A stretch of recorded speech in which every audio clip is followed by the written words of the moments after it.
So I'm going to look at the Bagatelle by Beethoven, and I'll probably just do it in 3 separate videos dealing with each page at a time, but not all done necessarily today. So looking at just page 1, fairly straightforward page. You've got 2 sections that are almost repeated the same. So copy the fingering into both to make sure you're following the same fingering for when you've got identical passages. We've got staccatissimo, where you've got the little sort of wedgy sign over the note, so as short as you can, but then make sure at the end of the phrase, when you've got a crotchet, that it's a full length crotchet. There's no sign on that to shorten it. Otherwise, it's very legato apart from the staccatissimo.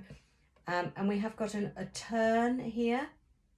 Remember, the ornament of a turn uses the note above, the note that's printed, so it starts on B flat, the note itself, the A, the note below the note itself, which is G, back to the A, and then it finishes on the C. So it sort of turns around the note in the music. That's what it means. Going above the note, onto the note itself, and below it, and then back again. All right.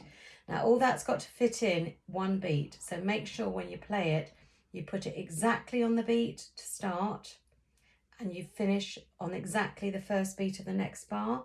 I sometimes describe it as like hitting a bullseye. It's got to be exactly on top of the beat, not just sort of just slide slightly either side. Excuse me. So I'll just play from the end of bar 8, and I'll play into that ornament.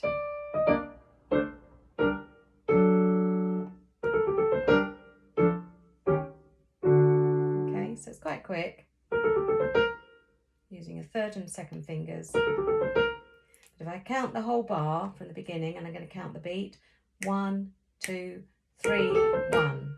It was a bit of a scramble actually, that one. Let's do it again. 1, 2, 3, 1. That's better. Okay, so I started the ornament dead on the 3rd beat, and I arrived on the 1st beat of the next bar dead on time as well. Do it again. 1, 2, 3, 1. Okay, just use the hand to work around that. Anything that will keep the fingers from getting set and stiff. All right, they need to be relaxed, and do it very lightly. Right. The more you play into it like that, the slower and harder it will be to get it out. Okay, so I'm going to play from the beginning, following all the fingering, these very short notes, and then a full length note. Now very legato, so a bit of turn, lots of finger changing in the right hand. Now bar 9. Here's the ornament.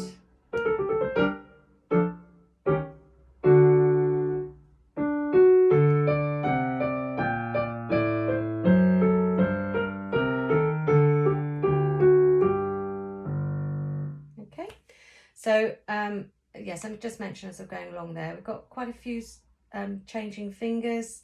So in bar 6, you've got 3, 2, 3, 2. Not 3, 2, 3, 2, 3, then it goes off again. Then it does again, it does a 2 and then a 3.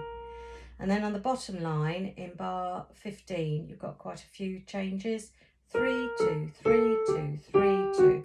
And that's very specifically, we could just do this, but it helps you to lean on the first note of each slur there, which is a common piano technique that is practiced, because you need to make a little bit more of the first note and less of the second note.